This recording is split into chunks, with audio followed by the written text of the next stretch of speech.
Welcome to world in box. દોસ્તો, special GK and GS series હેઠળ આપણે સૌથી પહેલી શરૂઆત આઈએમપી ફૂલ ફોર્મ્સ ટોપિક્સથી કરી રહ્યા છીએ. દરેક પરીક્ષા માટે કોઈને કોઈ સંસ્થા અથવા તો કોઈ સરકારી કાર્યક્રમનો ફૂલ ફોર્મ આપણને પૂછવામાં આવતું હોય છે. તો આજનો આ પહેલો લેક્ચર છે. આ લેક્ચરની અંદર આપણે અલગ અલગ 10 જેટલા અગત્યના ફૂલ ફોર્મ્સને ધ્યાનમાં રાખશું. કાર્યક્રમ શરૂ કરીએ એ પહેલાં જે દોસ્તો ને ખ્યાલ નથી કે વર્લ્ડ ઇન બોક્સનું ઇન્સ્ટાગ્રામ આઈડી શું છે, તો જુઓ, ઇન્સ્ટાગ્રામ પર વર્લ્ડ ઇન બોક્સનું આઈડી world.inbox છે. આપ અન્ય કોઈપણ પ્રકારની માહિતી મેળવવા ઈચ્છતા હો તો આ બંને ફોન નંબર્સનો ઉપયોગ કરી શકો છો. જો આપ ટેલિગ્રામમાં જોડાવા ઈચ્છતા હો તો આ નંબર ઉપર તમે તમારો મેસેજ છોડી શકો છો. આ નંબર ઉપરથી તમને વર્લ્ડ ઇન બોક્સના ઓફિશિયલ ટેલિગ્રામ ચેનલ છે તેની લિંક મળશે. એ લિંક દ્વારા તમે વર્લ્ડ ઇન બોક્સની ટેલિગ્રામ ચેનલ સાથે જોઈન થઈ શકશો. દોસ્તો, પહેલો આજનો જે આપણો ટૉપિક છે એ છે નીતિ આયોગ. નીતિ આયોગનું ફૂલ ફોર્મ ઘણીવાર પૂછવામાં આવ્યું છે. સમયાંતરે આ પ્રશ્ન રિપીટ થતો રહે છે. તો તેનું ફૂલ ફોર્મ તમારી સામે સ્ક્રીન ઉપર છે. National institution for transforming India. દોસ્તો, આ એક થિંક ટેન્ક પ્રકારની સંસ્થા છે. થિંક ટેન્ક સંસ્થા એવી હોય છે કે જે તે પ્રકારની સરકારોને કોઈપણ આગામી કાર્યક્રમો કે નીતિઓના નિર્માણ માટે થઈને પોતાના અગત્યની સલાહ સૂચન કે ઇનપુટ્સ છે એ આપતી હોય છે. તો આપણા દેશની અંદર અત્યારે પોલિસી મેકિંગ માટે કેન્દ્ર સરકારને અને જરૂર પડે ત્યાં રાજ્ય સરકારોને અગત્યની સલાહ સૂચના માટેના જે ઇનપુટ્સ આપે છે એ સંસ્થા કઈ છે? એ છે નીતિ આયોગ. ફૂલ ફોર્મ બરાબર યાદ રાખો, national institution for transforming India. દોસ્તો, આ સંસ્થાની સ્થાપના 1 જાન્યુઆરી 2015ના રોજ થયેલી છે. આ તારીખ પણ આપણે યાદ રાખવી પડે. હેડક્વાર્ટર તેનું નવી દિલ્હી ખાતે છે અને આ નીતિ આયોગના ચેરપર્સન એ પ્રધાનમંત્રી એટલે કે નરેન્દ્રભાઈ મોદી છે. એના હાલના વાઇસ પ્રેસિડેન્ટ અથવા તો ઉપાધ્યક્ષ છે એ છે રાજીવ કુમાર અને નીતિ આયોગના વર્તમાન સીઈઓ છે એ છે અમિતાભ કાંત. તો આમાંથી કોઈ પણ પ્રકારનો પ્રશ્ન તમને પૂછી શકાય.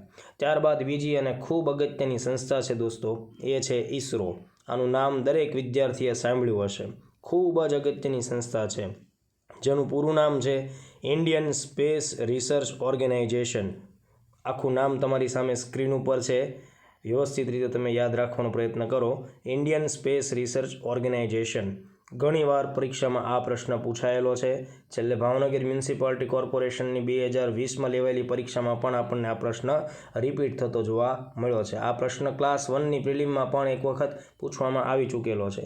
તો આ આપણા દેશની અંદર અવકાશ સંશોધનની કામગીરી સંભાળતી સૌથી પ્રમુખ સંસ્થા છે, જેની સ્થાપના તારીખ યાદ રાખો 15 ઓગસ્ટ 1969માં આ સંસ્થાની સ્થાપના થઈ.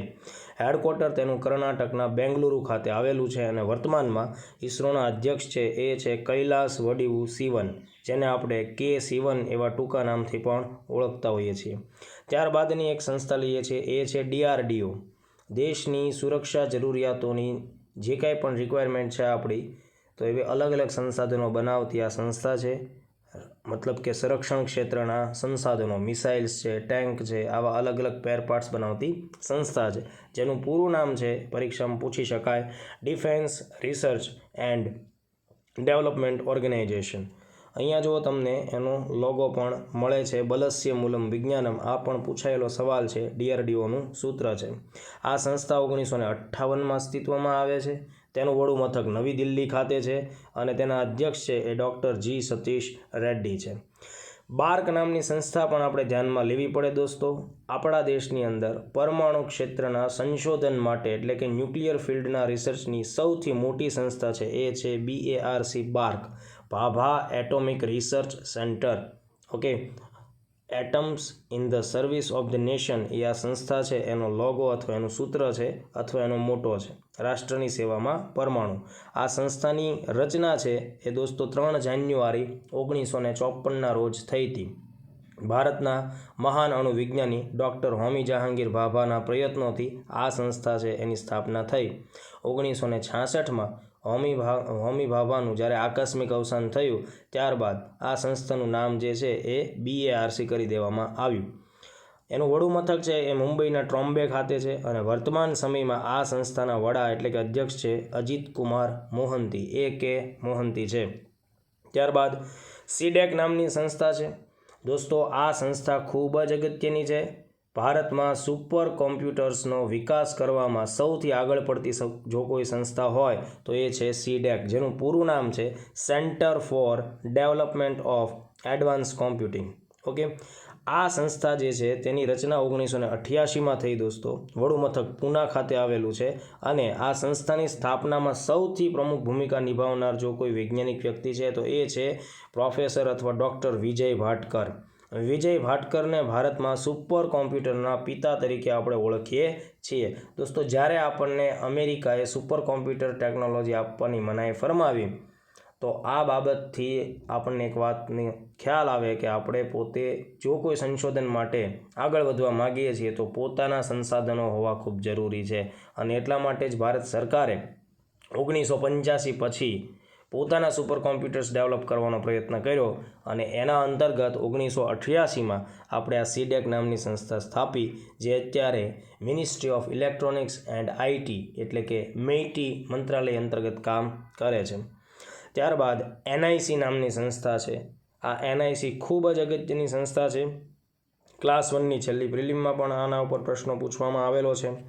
એનઆઈસી 1976માં રચાયેલી સંસ્થા છે, જેનું પૂરું નામ છે દોસ્તો નેશનલ ઇન્ફોર્મેટિક્સ સેન્ટર. બરાબર સમજો, અહીંયા ઇન્ફોર્મેટિક્સ શબ્દ છે, ઇન્ફોર્મેશન નથી.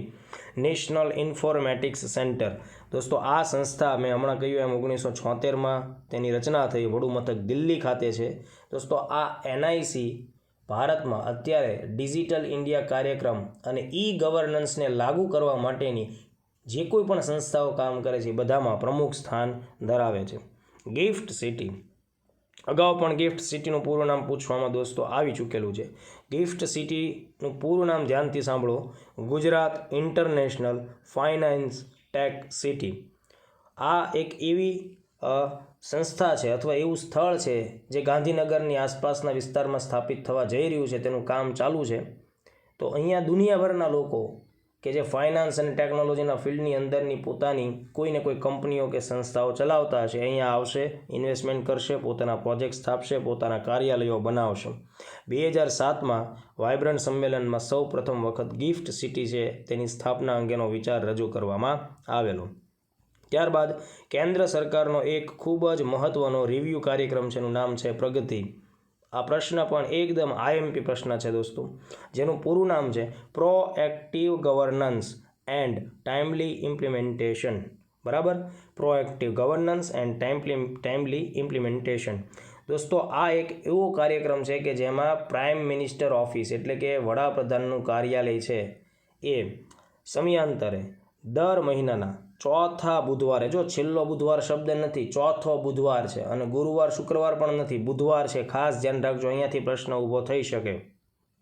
પીએમઓના અધિકારીઓ પ્રાઇમ મિનિસ્ટરની હાજરીમાં અલગ અલગ રાજ્યોની અંદર અને કેન્દ્ર સરકારના અલગ અલગ મંત્રાલયો દ્વારા જે કોઈ પણ ખૂબ મહત્ત્વના કાર્યક્રમો હાથ ધરવામાં આવતા હોય છે તો આ કાર્યક્રમ કેટલો આગળ વધ્યો, તેની શું પ્રગતિ થઈ તેની સમીક્ષા કરવામાં આવતી હોય છે. તો અહીંયા વિડીયો કોન્ફરન્સનો ઉપયોગ થતો હોય છે. સાથોસાથ સેટેલાઇટની મદદથી જે તે કાર્યક્રમ છે એ ક્યાં પહોંચ્યો છે એની રૂબરૂ મુલાકાત છે એ ઓનલાઈન આ રીતે લેવાતી હોય છે. દાખલા તરીકે એનું એક એક્ઝામ્પલ આપણે લઈએ, અમદાવાદમાં અત્યારે મેટ્રો ટ્રેન છે તેનો પ્રોજેક્ટ ચાલે છે. તો દાખલા તરીકે મોદી સાહેબને એમ લાગે કે આપણે આ મેટ્રોનું કામ ક્યાં પહોંચ્યું ચેક કરવું છે, તો સેટેલાઇટની મદદથી જેની ઇમેજીસ અને જીઓ ઇન્ફોર્મેશનથી આ આખા કાર્યક્રમની પ્રગતિ કેટલી થઈ તેની સમીક્ષા કરશે. આ કાર્યક્રમ શરૂ ક્યારે થયો છે? 25 માર્ચ 2015. આ તારીખ પણ તમારે ધ્યાનમાં રાખવાની. અને અહીંયા ચોથો બુધવાર છે, છેલ્લો બુધવાર નથી, કારણ કે કેટલાક મહિનાઓમાં 5 બુધવાર પણ આવતા હોય, તો આના પણ ધ્યાનમાં રાખવાની. દર મહિનાના ચોથા બુધવારે આ કાર્યક્રમ છે એ 3:30 વાગે પીએમ ઓફિસની અંદર શરૂ થતો હોય છે. એટલે પીએમ ઓફિસ છે એ દર મહિનાના ચોથા બુધવારને પ્રગતિ દિવસ તરીકે પણ ઉજવતું હોય છે. હવે આવો જ એક કાર્યક્રમ ગુજરાતની અંદર પણ ચાલે છે, જે સીએમ તરીકે જ્યારે મોદી સાહેબ હતા ત્યારે શરૂ થયો હતો. એનું નામ છે સ્વાગત. સ્વાગતનું પૂરું નામ બરાબર સમજો, state wide attention on grievances by application of technology. રાજ્ય સ્તર ઉપર જ્યારે પણ કોઈ કાર્યક્રમો થઈ રહ્યા છે, કોઈ સરકારી યોજનાઓ છે, તો એના લીધે કોઈ વ્યક્તિઓને પોતાનો લાભ નથી મળી રહ્યો અથવા કોઈ નુકસાની ગઈ છે, બરાબર, તો એ અંગેનું વળતર કેમ આપવું તો આ આખી બાબત માટેનું સોલ્યુશન છે આ કાર્યક્રમમાં થાય છે, જેની શરૂઆત 24મી એપ્રિલ 2003ના રોજ થઈ હતી. તારીખ સાથે આ બાબતને યાદ રાખજો. આવો જ કાર્યક્રમ છે જે સ્ટેટ વાઇડ છે, તાલુકા લેવલ અને ગ્રામીણ કક્ષા ઉપર પણ શરૂ થયેલો છે, જે અનુક્રમે અલગ અલગ સમય તારીખે નક્કી થયેલો છે, જેની પણ અહીંયા સ્ક્રીન ઉપર માહિતી આપેલી છે. ધ્યાનમાં શું રાખવાનું છે? આ સ્વાગત કાર્યક્રમ ક્યારે આયોજિત થાય છે? તો ધ્યાન આપો, દર મહિનાના ચોથા ગુરુવારે. પ્રગતિ ચોથા બુધવારે અને અહીંયા ચોથો ગુરુવાર છે. ત્યારબાદની સંસ્થા છે દોસ્તો, ખૂબ અગત્યની સંસ્થા છે, જેનું નામ છે CERT IN, CERT IN. પૂરું નામ પહેલાં જોઈએ, computer emergency response team India. આ CERT IN નામની સંસ્થા છે, તેનું મૂળ કાર્ય છે ભારતમાં સાયબર સુરક્ષાની જવાબદારીઓ સંભાળવી. અત્યારે જે રીતે આપણે ડિજિટલ જમાનામાં આગળ વધી રહ્યા છીએ, તો આપણે સોશિયલ મીડિયાની લાઈફમાં પણ આગળ વધી રહ્યા છીએ, જેમાં આપણી ઘણી બધી પર્સનલ ઇન્ફોર્મેશન આપણે શેર કરી રહ્યા છીએ, અને સાથોસાથ ઓનલાઈન ટ્રાન્ઝેક્શન્સ વધી રહ્યા છે. તો તેના લીધે આપણો આર્થિક વ્યવહાર પણ ઓનલાઈન થઈ રહ્યો છે. વિવિધ પ્રકારની પ્રવૃત્તિઓનો ગેરફાયદો ઉઠાવીને લોકો પાસેથી સાયબર હુમલાઓ દ્વારા પૈસા પડાવવામાં આવતા હોય છે, અથવા એમના પૈસા અથવા માહિતીની ચોરી થતી હોય. આ પ્રકારના જે અપરાધો છે કે જે કોમ્પ્યુટર અને ઇન્ટરનેટના માધ્યમથી થતા હોય, તેને આપણે સાયબર ક્રાઇમ કહેતા હોઈએ. આ સાયબર ક્રાઇમને અટકાવવા માટે કોઈ સંસ્થા છે એ હોવી જરૂરી છે. તો આપણા દેશમાં કઈ સંસ્થા છે? CERT IN છે. પૂરું નામ શું કીધું? Computer emergency response team India. આ સંસ્થાની સ્થાપના 19મી જાન્યુઆરી 2004માં થઈ છે.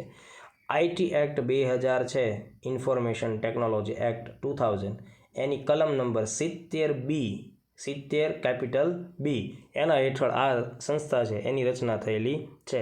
વડું મથક એનું નવી દિલ્હી ખાતે છે, અને એના અધ્યક્ષ છે એ છે સંજય બહલ. તો આટલા મુદ્દાઓ થયા દોસ્તો. તો આ 10 મેં ફૂલ ફોર્મ કીધા. હવે હું તમને એક સવાલ પૂછું છું, જે ખૂબ અગત્યનો સવાલ છે, જેનો જવાબ તમારે મને કમેન્ટ્સમાં આપવાનો છે. સવાલ એ છે કે ભારત સરકારે તાજેતરમાં કયા દિવસને જનજાતીય ગૌરવ દિવસ જાહેર કર્યો? ઓપ્શન્સ તમારી સામે છે, તો તમે એનો જવાબ આપો. સાથોસાથ તમારે આ કાર્યક્રમને રિસ્પોન્સ આપવાનો છે. આ કાર્યક્રમમાં અન્ય કોઈ પ્રકારની ચર્ચા કરવામાં નથી આવવાની, માત્ર અભ્યાસલક્ષી બાબતો, માત્ર પરીક્ષાલક્ષી બાબતો. આ નાનો એવો વિડીયો તમને ફાયદારૂપ થશે એની ગેરંટી છે અમારી. બસ તમે જોડાયેલા રહો, વિડીયોને મેક્સિમમ શેર કરજો, આપના જે કાંઈ પણ રિસ્પોન્સ છે, પ્રતિભાવો છે, એ પણ અમને આપજો. જોડાયેલા રહો. Thank you.